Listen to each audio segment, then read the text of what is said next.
Folks, welcome to Werewolf Radar, the world's premier paranormal preparedness podcast. My name's Jordan Dahl. Roger Norquist. Today's episode of Werewolf Radar is brought to you by Monstroco presents Monstrocoin, the branded cryptocurrency from Monstroco. With the costs so volatile, you could popcorn on the mother. Monstrocoin is the only currency accepted in the darkness beyond the veil. Monstrocoin from Monstroco, because money is just kind of whatever. Now, I know everyone's worried about, is this a Monstroco rug pull? No, that's a separate item entirely. The So volatility is part of the point. Put your money into it. Where else are you putting your money into? Food and rent? Monstrocoin, put your money into it. Put your money into it. Everybody, Jam put it. your money! Put your money into Monstrocoin! Jordan, Everybody on the floor! may I put the news cap on the skull Please. and bring us some news? That adorable little press junket cap that we got for it. Mm-hmm. Yeah. Yeah. It's You know, adorable. that thing was there when Lucky Lindy got devoured by crocodiles. Best 7,000 souls we spent. Easily. So let's go into what the hell is happening in Pennsylvania, my man. I got shit happening in Philly. I got stuff happening around the state. Let's go around the state and focus in on what's happening in Philly. Radar's popping off. Radar's pinging. So this is Philly. an article from and to be fair, Philly's always up to something, right? Philly is our Silly Yorkshire. Philly. That's what they call it. It's our Yorkshire. Right? Like it's the most haunted spot we got. Sure. Yeah. I mean, it's on all the money. It's one of the oldest cities. It's, gone feral with robot killing. Remember when bloodlust. Philly grew tusks that one year and had to be redomesticated? Yeah, to be fair, that happens to a lot of cities. We got a real fallout thing happening in America right now. So this comes from Penn Live, Patriot News, Type. and it is written by one Claudia DeMoro and entitled, PA had a very strange day of unusual incidences. Never seen anything like that. These are all quotes in the headlines. Wild stuff happening. It's also part of their series, Welcome Paranormal PA, an original Penn Live series that explores everything strange coming out of the state. They have so much strange stuff happening right now. They made a new series for their online paper. We should just pick a state and become like the cryptid guard of that state. Okay. Like these guys have done. Okay. And now, not that it has any connection to us or where we live, just randomly, I don't know, Colorado. Okay, sure. Maybe we could be the Colorado cryptid guard. Sure. And we move to Colorado, which I've never been to. Never. But I hear it's nice. I hear my folks live there. And we can camp out on the high plains. Okay. With a BB gun. Okay. And a gun classic. I can do this very soon. I'm going on vacation with my lady soon. We're taking the train. And what's to stop me from bringing a gun on this train? Gun classic. Right. And a gun BB. And just posting on top of the observation car. And now that's an interesting idea. Hunting the cryptids that might hunt us. Well, now you could argue that the great the iron locomotive has become such a part of the American landscape that the creatures and the cryptids that bound thereabout probably accept it as one of their own, and you could just put it on creep. You know how you set a train to like low creep? Yeah. And it's like clickety clickety clickety clickety. Yeah, you kind of hear it in the distance, but you're not sure if that's like a migration of elk or the train that crashed 20 years ago to the day. Yeah, I mean, that could just be us up on top of it, taking that weird antique train from Sterling or something. Fucking tagging chupacabras for the Forest Service. We'll talk about this later and put a poll up on poll.com or something. But apparently this year is, and this is the words mixed in and whatnot of Claudia for Penn Live. 2026 apparently is becoming a year of activity in Pennsylvania, according to Stan Gordon's UFO anomaly zone. Gordon, being one of the top paranormal researchers in Pennsylvania, the state has seen multiple reports on UFOs, Bigfoot, and random cryptid activity from January to March. Can we decide right now what the plural of Bigfoot is? Big feet. Got it. Bigfoot's is a hypercorrection. No, maybe Big Feet's a hypercorrection. Any linguists out there, maybe crypto linguists? Huh? I know that's not what you do, but for fun. You're thinking of a cryptid linguist. Yeah. Yeah, I kind of like it being Bigfoot, like a herd of Bigfoot, a family group of Bigfoot. Well, no, it's definitely like, what's the proper plural of Bigfoot? A concert of Bigfoot. Yeah. What about a troop, like apes, or like a clobber of Bigfoot? A sublime of Bigfoots. A sublime of Bigfoots. And they're just fucking bopping through the trees like Lou Dog, keeping it real. Okay, we'll think about this. So our first example, with some quotes, and I guess this article ends weirdly. Let's go into it. A woman in Deary Township, for example, spotted a strange creature about 8 feet tall, covered with brown hair, heading to the woods with a deer slung over its shoulder. Someone in rural Fayette County witnessed a swarm of blue lights. 8 feet tall? Yes. Okay. Sometimes if I don't slouch. I'm holding my breath. March 9th was particularly a very strange day of unusual incidences, as a man in Indiana County reported seeing very bright lights over the Laurel Ridge near Jonestown. They said that the lights gave an impression of a large triangle object. The witness watched the object for about 2 minutes. He tried grabbing his phone, but then it vanished as he got his phone ready to record. When did this happen? March 9th. This year. This is Wild PA. Is what my segment's called or something. I don't know. No, I like it. The same day, another man near Scottsdale observed. If you're going to get sued, why not get sued by something called Wild PA? Another man near Scottsdale observed two strange lights near the sky around Chestnut Ridge, aka the Twilight Zone of Pennsylvania, which we will look into later. That's apparently a thing. Okay. A loud boom reportedly shook residences in southwest Pennsylvania, and a very tall, dark creature walked in front of someone's car. One couple, again in Deary Township, reported seeing what they would describe as that tall figure was the same tall figure from the first story, but like, I forgot my keys. And like just came back the other way. And then a couple around the area where everything's happening reported seeing a large female African lion just walking in the woods. What? But that one's easy to explain. Ever since seeing Lion King and learning about how just people have like African animals just trapped in a pen in their house and they get out, like, okay. That doesn't happen in the Lion King. It does not happen in the Lion King, but it should have. Maybe in the Lion King 3 we can talk about. It does in the sequel that I'm pitching. The called Disney is refusing to hear. Called Pride of Philly.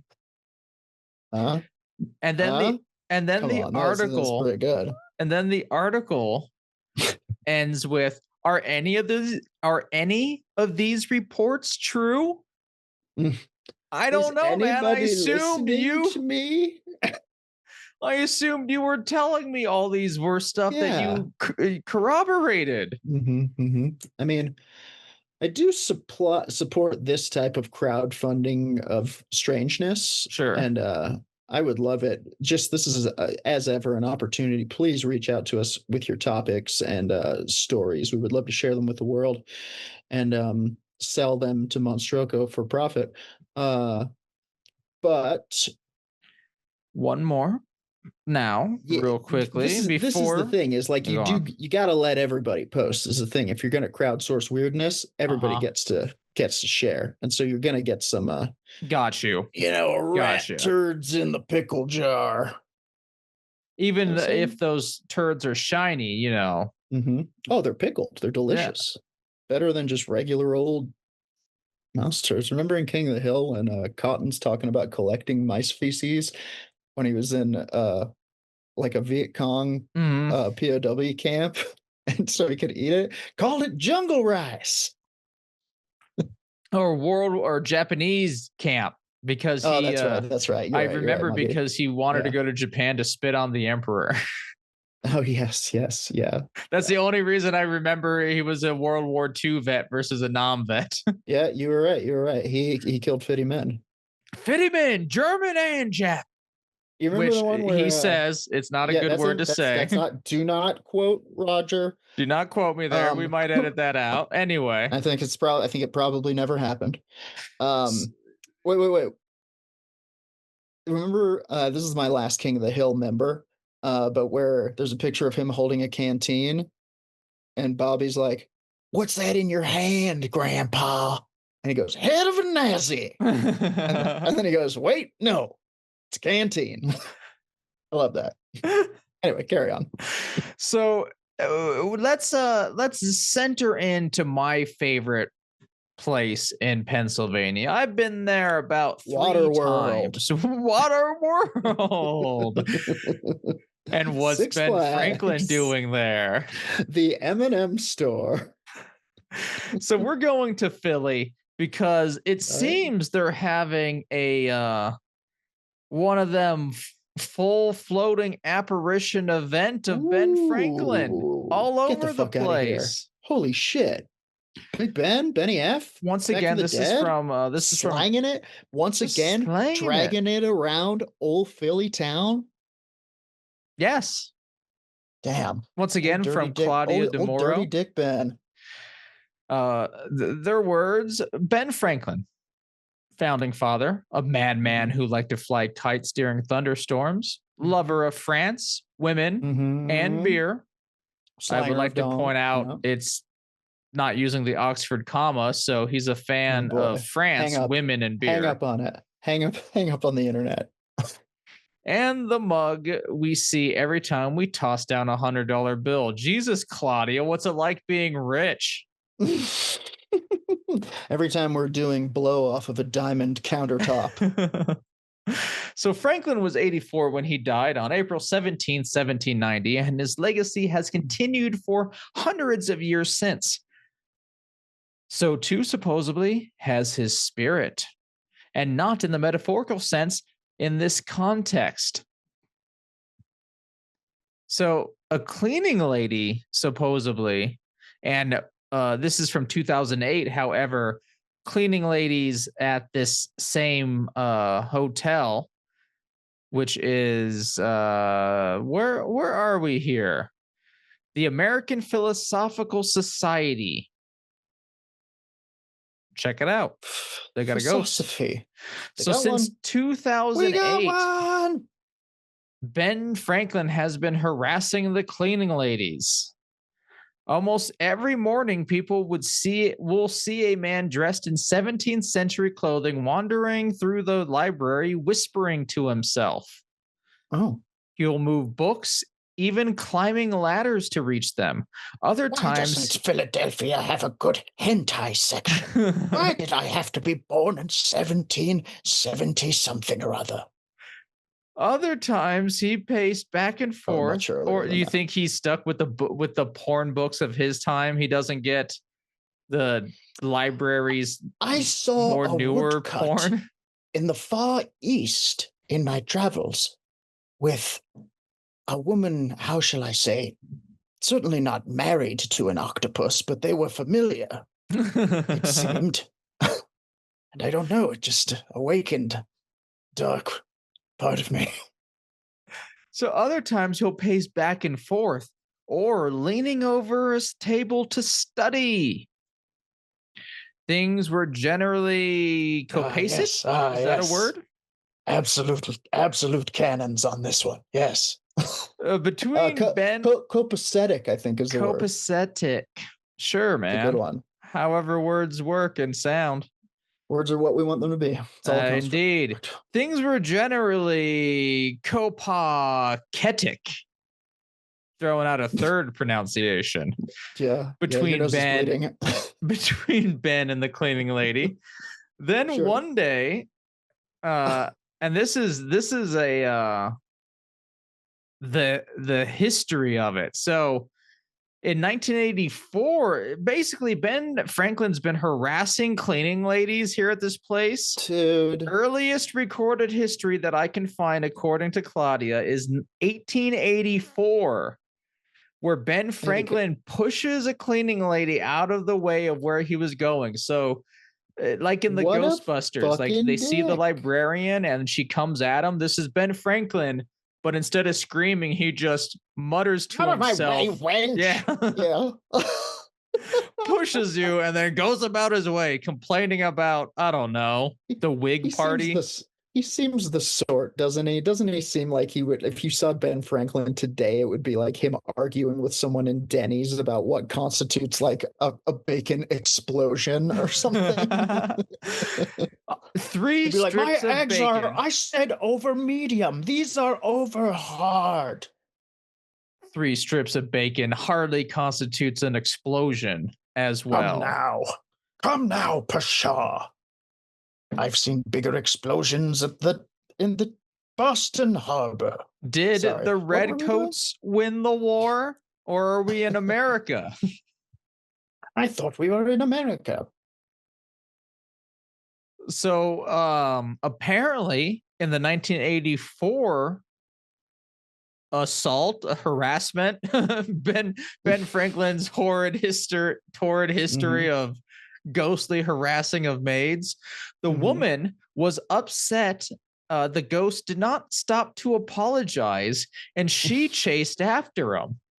So she thought these people presumably just think this is a guy, a rude It guy. has to be maybe a little bit dirty, maybe a little bit pale, but who wasn't sickly and pale in 1884? Well, but this is happening in modern day. It's not like No. Well, it is 1884. But 1884 is when this that one would still is be like happening. 100 years after he died. Sure. Yeah. Okay, fair enough. So I Might think be. everyone's just sickly and sickly. You know, it's Philly, Industrial Revolution. Everyone's got the coal lung.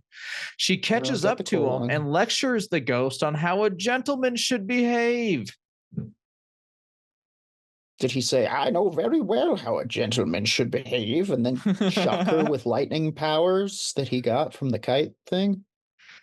Apparently, though, this works, and Franklin's ghost is not a residual haunting, but intelligent. Oh. It folded his arms and bowed to apologize to her. He even went so far as to avoid any room she was cleaning until she was done, proving you're never too old or dead to learn some manners. Interesting. I think if you're the type of person for whom you are a very self-assured, self-satisfied type of person, I don't mean that in a derogatory sense. I'm very comfortable in who you are, confident in your place in the world kind of guy. Being a ghost might not be all that bad. You know? You don't have like any Ben questions. Franklin, you're happy. You're aware you're a ghost, but you're still Ben Franklin, and that means something to you. You have a sense of self, like you said. Yeah, if you're Ben Franklin and you're laying on your deathbed and you're like, I just wish I could see one more picture of a girl with absolute cannons taking it from an octopus. Mm-hmm. I The think East when really I'm changed him. I think when I'm done with this life, I shall haunt the library. And I think that should be good enough for me. And again, once more, the picture of the girl with the cannons and the octopus. That will be enough. Maybe two different pictures in case I get bored of them. I'll figure it out when I get there.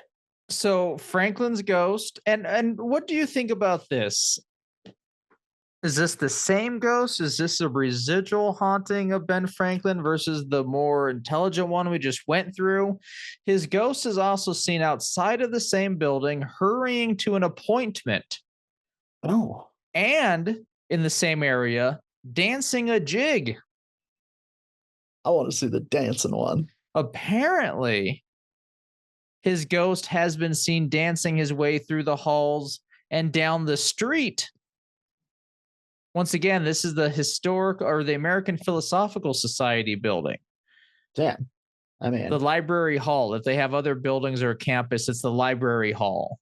shit sounds downright active to me. There's more, of course, and once again, keep that question which I asked in your head. He's seen at his grave. Oh, If you throw a penny, only happens to women. But I guess he gives you a chastising for throwing a penny away versus really? saving it. He'll show up and be like, how dare you? In my day, a penny could buy the cure for syphilis. Just kidding. People are seeing a full Ghostbusters where they see Ben Franklin in the toga, if you're familiar. If not, I opened up another tab as my From his famous says. toga They see era. this statue walking throughout town. Now, how did Ben Franklin get on money?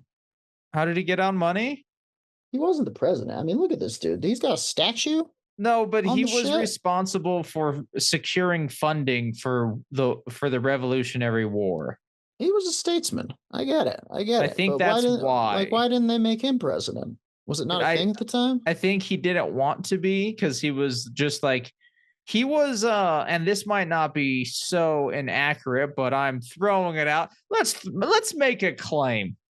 Sure. Can we make a claim? Why not? Can we make a claim that might require a lawyer from the Ben Franklin's estate or against the Ben Franklin estate?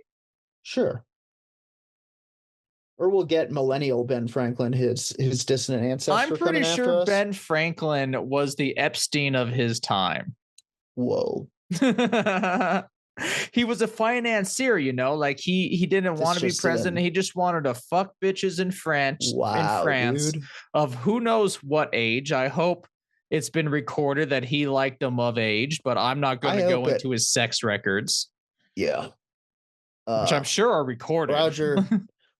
I mean, you heard it here first, folks. That's an astute observation. Roger taking on big money, taking on the $100 bill. Who knows? Bill. Next year, it could be Roger Norquist's face on that thing, staring back at you from that mirror. So, but weirdly enough, back to that claim, they're seeing the statue walk down the street. Not a ghost, but the statue, like in Ghostbusters. Yeah, that is walk down the street. Your love lifting me high. It's also been cited, and this is the statue skipping and dancing down the street. Okay, now that feels demonic. And at the pub. That feels like something that happens in a book like Signaling the End of America or something. And Ben Franklin walked down the street, flying his own head in a rainstorm. Now, that being said, is this just a street performer and the writer's having too much fun? Maybe. Because the next sentence is saying Ben was even spotted at a local dive bar in Philadelphia a couple months back. Just kidding. Some underage kid tried to get in with a fake ID that had Ben's face on it. That's hysterical. Yeah, that's a pretty good one. What a fucking pull. What a move. What a bonehead move. But no, this is their paranormal thing. So these are Can we stop for a Go second on. and talk about the kid who thought he was going to fake his way into a bar by being one of the founding fathers? And one of the eldest. Like, Why, not like of Sam course Adams. I'm of age. Not Sam Adams and whatnot. I'm Old Hickory. That's right. Thomas Jefferson. Do you And I'm think here to have a drink with my friends, Ben Franklin and Julius Caesar. What a swing. What a plan. do you think he at least tried to look the part and like shaved his head and had like the hair going at least? That way he matched the photo. Yeah, of course. I think he showed up being like, I am Benjamin Franklin. And these are my friends, Old Hickory, who I accidentally introduced as Thomas Jefferson, but it's really Andrew Jackson now that I've Googled it. And of course, our mutual acquaintance, Julius Caesar. Can we please come into the dive bar and drink? But That's what I think happened. That's gonna wrap up my segment, gentlemen and gentle ladies. It's been wild in Pennsylvania this year. Tons of UFO and cryptid sightings specifically. On top of apparently just Ben Franklin's been active for 100+ years at the Historical Society. What was it again? The American Philosophical Society Library Hall. The best in the game. I think, yeah, but answer my question now. Question, slave. Okay. Are all these me things, or the AI?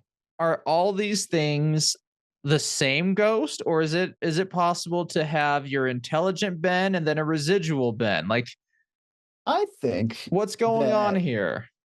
In a situation where a consciousness as apparently as impactful and as, let's say, sharp and developed as Ben Franklin's is projecting itself through time and space to continue to exist as an echo beyond its own death, I think that all cards are in play. I think that damn you in this all cards are in play with your sound arguments. I think we can't discount the idea that, yeah, sometimes it's just a shadow walking down a hall and Ben's just living out that part of his day when he had a particularly potent thought that made a scar on the temporal fucking canvas of whatever. And sometimes, someone interacts with that. And because it is him or an echo of him, it interacts back. Who knows? I don't know. What I know is we're all fucking electrons banging into each other.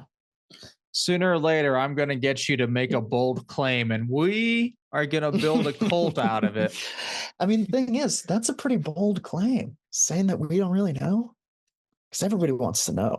No, that's not how cults are built. And if we're going to build a cult of Jordan, we need you to get some concrete answers.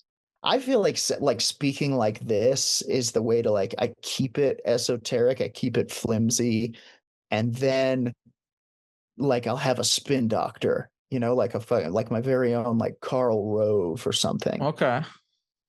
And he interprets it and he's like, what the master means is give us all of your money. Anyway, I want to talk about, did you ever see that movie Nope? I know of it. I haven't seen it. I know that it I know the film language and motifs. I know a lot of stuff about it. Right. Without knowing nothing about it. Yeah. You gotta watch it. It's well worth a watch. It's a really good movie. Yeah, you keep saying that about all these movies that are like critically acclaimed, and I'm like, but it ain't no Swamp Thing 1994. Well, I'm gonna spoil it here. Okay. Spoilers, everyone. The big spoiler? No. Actually, I know. Yeah. I think we've all been spoiled from Nope. 2016 or whenever it came out. Well, I'm stretching this out as far as I can, but I mean, Nope enjoyers, if you haven't watched it yet, pause the pod and go and watch it and then come back for me to tell you what you already now know is that in the end, or actually about halfway, 2/3 through the movie, we find out that this UFO is really kind of an animal. And A and space whale? we're in more of a Jaws situation than an alien situation. Um However, Okay. that is based on a hypothesis. Hang on, would you actually just release the speaking skull and let it drift Oh, gently into Jesus the upper Christ. atmosphere? I didn't even notice. It was just gnawing on my ankle there. Yeah, it's Yeah. all you. Yeah, just actually just lift it up, and if you'll Oh, just let sorry. go, I think you'll find that it will actually hover up into the atmosphere Okay. like a balloon. It's going up. You should see Probably it what in it's your there. room Great. soon enough. Perfect. Yeah. On No, I top of think I see that, it. you now have sharing see it up there. capabilities. Great. So I want to talk about the possibility Okay. that UFOs are animals. Yeah, I love it. We have talked about this a little bit before. There is a well, we'll get into it. I want to take you back first of all the way back to Kenneth Albert Arnold. You ever heard of this guy? I Have know you seen about this or heard of Kenneth this? Arnold. I don't know about this middle name you keep claiming he has. Kenneth Albert Arnold is best known for reporting what is generally considered the first widely publicized modern sighting of unidentified flying objects in the United States, after claiming to have seen 9 silver-colored discs flying in unison near Mount Rainier, Washington, on June 24th, 1947. After his alleged sighting, Arnold began investigating reports of UFOs, writing and speaking about the topic for several years. He becomes a bit of a tour. He's kind of the first like touring UFO guy. So by all means, don't discount the role of money in any of this. Let's talk first about his sighting. June 24th, 1947, Kenneth Arnold claimed that, this is from the Wikipedia, by the way, claimed that he saw a series of 9 shiny, unidentified flying objects flying past Mount Rainier at speeds that Arnold estimated at a minimum of 1,200 miles per hour. This was the first post-World War II sighting in the United States that generated nationwide news coverage and is credited with being the first of the modern era of UFO sightings, including numerous reported sightings during the next 2 to 3 weeks. Arnold's description of the objects also resulted in the press soon inventing the term flying saucer. Yeah, they skipped. So that's a little bit. You'll probably go into it, but they skipped like saucers on a lake. Is what I think the exact quote was. No, you're right. Yeah, which like saucers on a river or something. Means that throwing saucers on the lake was a pastime. You just kind of tossed them out there. You know what it's like? It's like when you're skipping plates. You know how everybody skips plates down here? It's like a good old-fashioned Easter morning plate skipping. Just nod your head, photographer. And Mama's buddy. got the plate skipping stew going in the background. And you can smell the broccoli and bubble gum in that. There's an ellipsis in the article. It's because Kenneth Albert Arnold went on for the next 30 minutes talking about saucers and saucer activities of the region. So we're going to kind of skip over Kenneth Arnold's life and times, but needless to say, he had his fingers in many pots. But we're focusing on one specific thing that he said. Reportedly, Arnold came to believe that he had experienced 7 additional sightings, one of which involved a transparent saucer he likened to a jellyfish. By this I did not know. He began to promote the space animal hypothesis when he suggested that the UFOs are, quote, sort of like sky jellyfish. Arnold added, "My theory might sound funny, but just remember that there are a lot of things in nature that we don't know yet." In 1962, he argued, quote, "The so-called unidentified flying objects that have been seen in our atmosphere are not spaceships from another planet at all, but are groups and masses of living organisms that are as much a part of our atmosphere and space as the life we find in the oceans." I believe it. I've been a big fan of this theory since I saw the space worm in Star Wars. In 2012, daughter Kim Arnold explained that her family had felt threatened to speak openly about the topic. Which is strange if they're just jellyfish. Like, what are we worried about here? Because first That's of like all, if somebody discovered shrimp and they were like, "This has to stay a secret. They're too delicious." that's fair in terms of that. Yeah, no, because like if fair enough, all that's good. I was trying to find an argument around it. I was like, no, because Well, of I nope, guess the stupid thought. argument. Stupid I thought. guess- Nope, no argument against it. I guess the argument would be that if there is some kind of hovering animal, we probably want to figure out how to hover before we let it hit the market. No, send it straight to market. Let the people figure it out is what I say, Jordan. Yeah, shoot them all and let God sort them out. You get it. There's so many people. We could shoot them all. God's good at sorting. He's such a good aim. God, that is. Okay, so we're actually going to click this link and take us over to the space animal hypothesis over here on Wikipedia. And before we do anything, we just need to real quick to Jesus. No. Oh, you never want to pray to the J man. Much like a public school, God has no place within these walls. That's a joke from The Simpsons. Everybody watch the first 9 or so seasons of The Simpsons if you haven't. I'm going to need to share. You have said ability to share, my child. Because I want us all to look really quickly, just take in this picture of the, I think this is it. Oh, damn it. What? Is it a picture of the beast? Well, I guess no. I guess beast is the right word here. We're talking about space beasts. Can you see him? The creature of the night. No, you're not sharing anything. Okay. All right. Hold. This is an important beat for the flow of this. Oh, it's because I did it all right. You can share.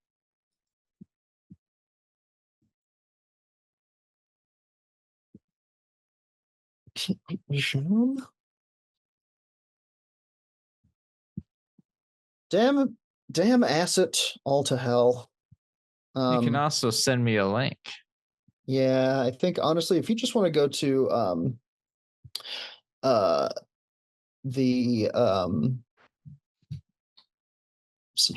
that's not it. Sorry, if you want to go to the Wikipedia for. Listen, I typed in, here's what I did. I typed in Kenneth Arnold space jellyfish. Can you put in space animal hypothesis and go to the space animal the Wikipedia hypothesis. Link? Space animal hypothesis. And then you want me to share? Yeah. In this economia? In este economia. All right. Let's share then. Since we're made out of shares. Is it this picture? Because I just this picture. Yes. Can you zoom in on that top one? We can zoom in a little bit. It might get a little bit blurry, but the effects are there. So first and foremost, I wanted us to stop and look at this incredible picture on Wikipedia of a potential what a sky jellyfish might look like. I love his little beak. I love his worried eyes. and I love the pilot just being like, fuck this.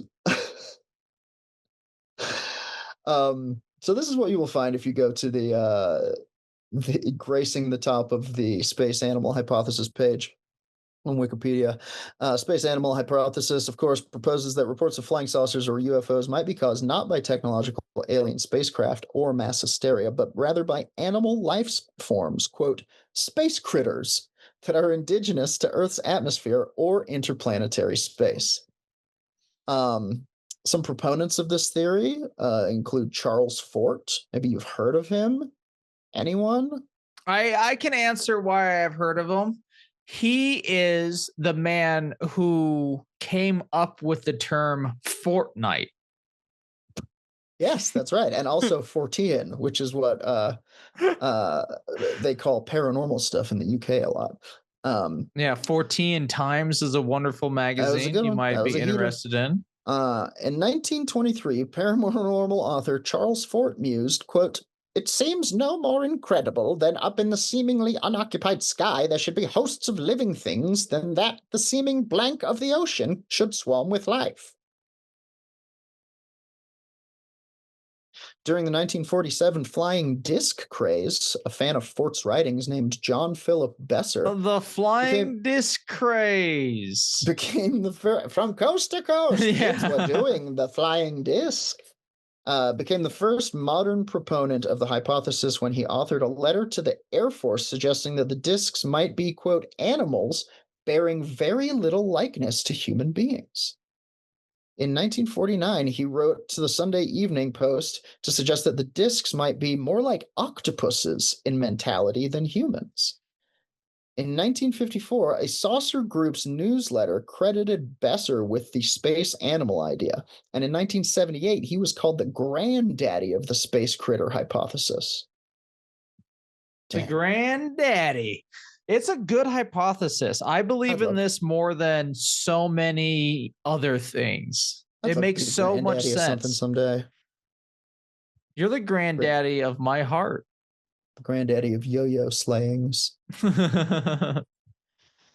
In April 1949, the Air Force's Project Sign released an essay which considered the hypothesis, writing, quote, "The possible existence of some sort of strange extraterrestrial animals has been remotely considered, as many of the objects described acted more like animals than anything else."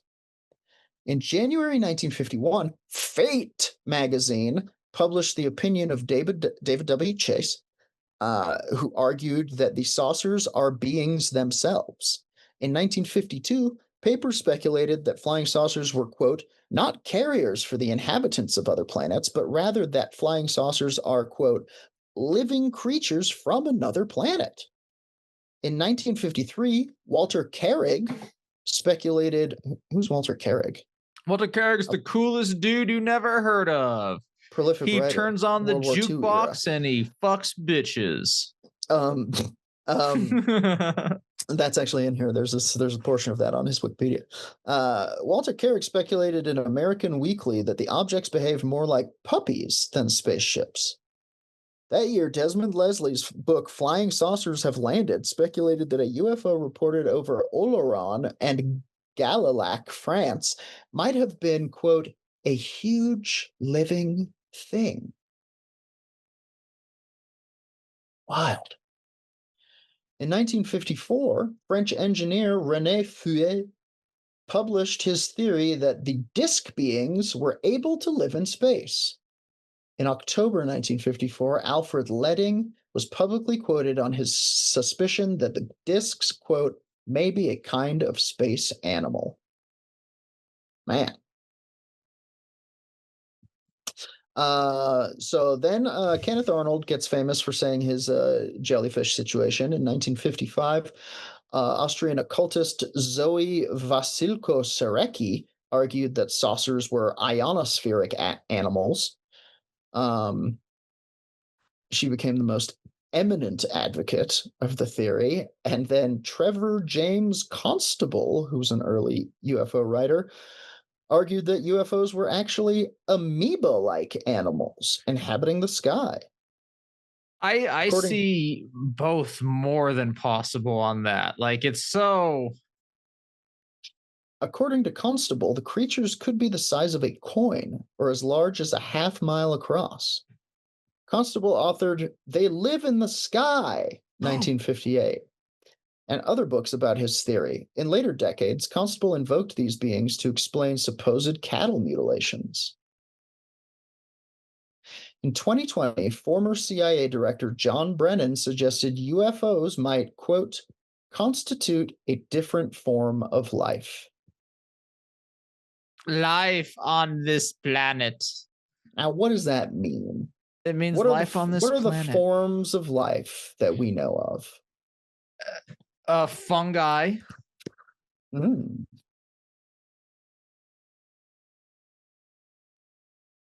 I'm Googling it. Nope. One. We don't need to Google shit. I got you, man. They are Fungi. Earth. Known forms of life on Earth include organisms from three primary domains: eukarya, animals, plants, fungi, Okay. protists; Fungi. Super Mario Brothers, the movie. bacteria, Boo! You're not fungi. and archaea, which is a distinct domain of single-celled microorganisms that, along with bacteria and eukarya, form the three domains of life. Interesting. Neat. So there's three forms of life. I was thinking like fish, fungi, mammal. So what he's saying is, what if there's another one that we don't know about? And in the recent years, people have been thinking about this a lot in relation to UFOs, and a recent study suggested that what we might be looking for, or what that missing link might be something called a plasmoid.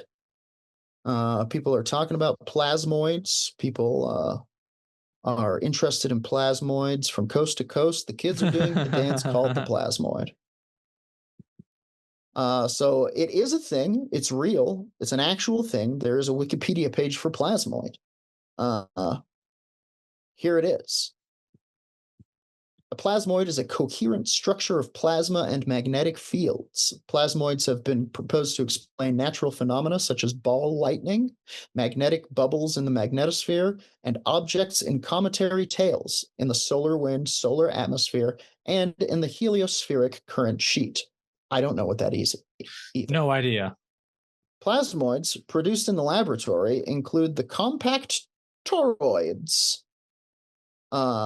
field reversed configurations, spheromax, and filamentary variants in dense plasma focuses. Okay. Yes. So the word plasmoid was coined in 1956 by Winston H. Bolstick to mean a plasma magnetic entity. This is his quote.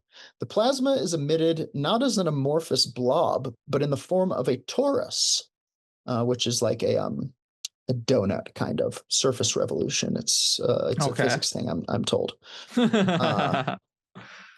shall take the liberty of calling this, well, I'm looking at it on Wikipedia, liberty of calling this toroidal structure a plasmoid, a word which means plasma magnetic entity. The word plasmoid will be employed as an energetic term for all plasma magnetic entities. Now, Bostick researched the basic trials and many details of plasmoids, and this is kind of some of what he came up with. Okay. Plasmoids appear to be plasma cylinders elongated in the direction of the magnetic field. Plasmoids possess a measurable magnetic moment, a measurable translational speed, a transverse electric field, and a measurable size. Plasmoids can interact with each other, seemingly by reflecting off one another. Their orbits can also be made to curve toward one another. Plasmoids can be made to spiral to a stop if projected into a glass. Plasmoids can also be made to smash each other into fragments. There is some scant evidence to support the hypothesis that they undergo fission and possess spin. So they're just like larger. That's something you need to atoms know. And everything. Like they're just like extreme. What they are is a ball of plasma, which is its own thing. Its own form of matter, in fact. Yeah. That seems to be coherent, and recent studies have indicated potentially conscious. So this is from a high strangeness Reddit from 2 years ago.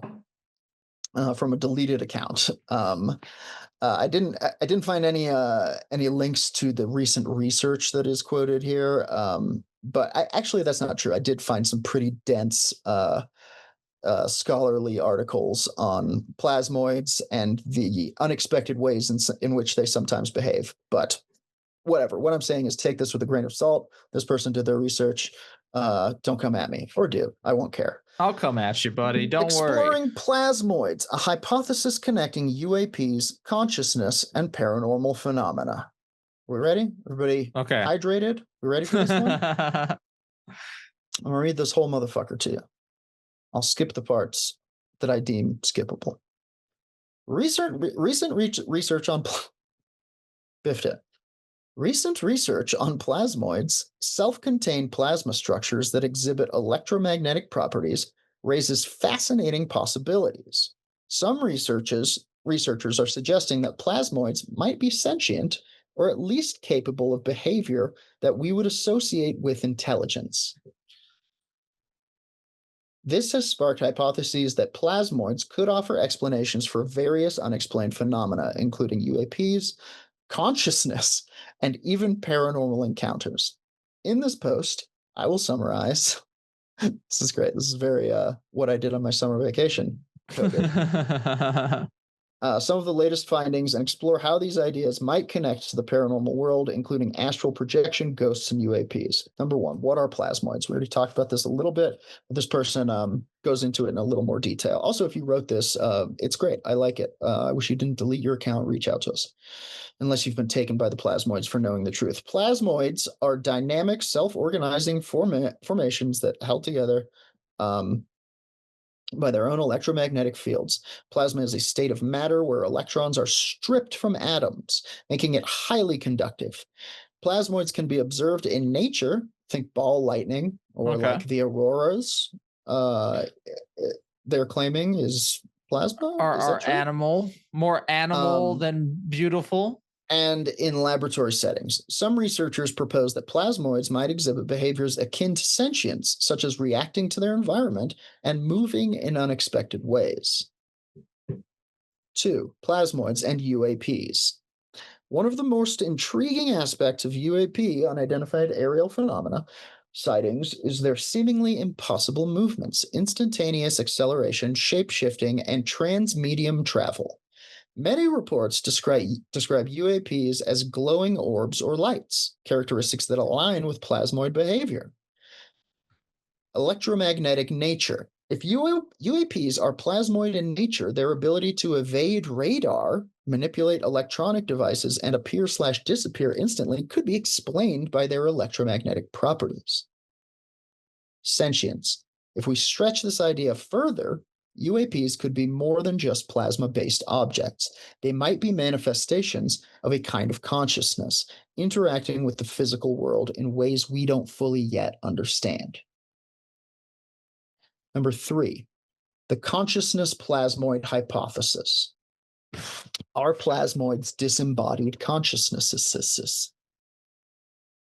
Here's where things get even more interesting. Some researchers and experiencers have proposed that consciousness itself might have an electromagnetic foundation. Like if that's the case, just like a platypus, thank you, Roger, it's possible that plasmoids are not just random plasma formations, but manifestations of disembodied consciousness. Astral projection. Many who practice astral projection report experiences involving glowing orbs or lights while they're out of body. Could these be plasmoid forms of consciousness, essentially a person's consciousness in an electromagnetic state? Sure. Ghosts and spirits. Similarly, ghosts and spirits often manifest as orbs of light. That's true. And their presence is often associated with sudden changes in temperature and disruptions to electronic devices. True. Plasmoids could explain these phenomena as disembodied electromagnetic consciousness interacting with our physical world. Number 4, historical and esoteric traditions. A plasma-based light body?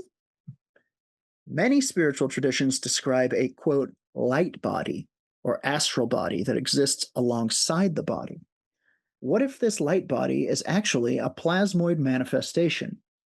If consciousness is able to exist in a plasma state, it could prove a scientific explanation for ancient beliefs in astral travel and other mystical experiences. See, I don't go that far. I'm all about jellyfish not being a spirit, but space Kundalini, jellyfish just being a space jellyfish.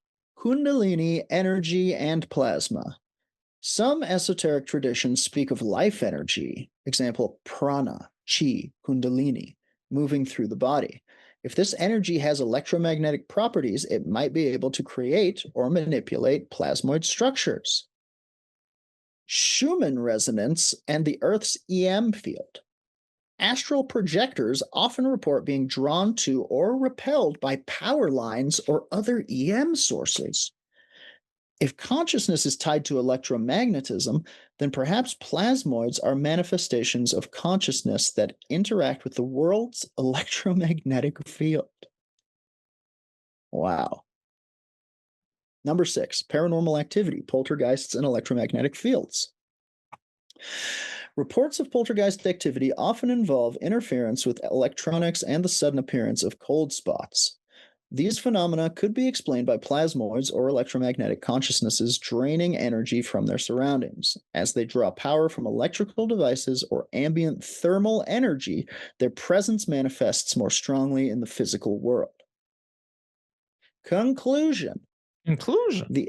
The intersection of plasmoid physics, consciousness, and electromagnetic fields offers a new way to understand various paranormal phenomena. Whether we're talking about UAPs, astral projection, ghosts, or poltergeists, plasmoids could serve as a unifying concept that ties all these experiences together.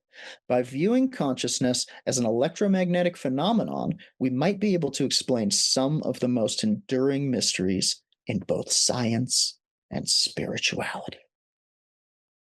It's a cool idea. You're against it. I'm against. Why does it always have to be against it? Well, here's the thing. What's to say that plasmoid couldn't be a jellyfish? But no, I'm fine with that. I don't like the spiritual side. I don't like the adding spiritualness to something we don't understand that could just be a space jellyfish. Well, then you will enjoy. Oh, damn it.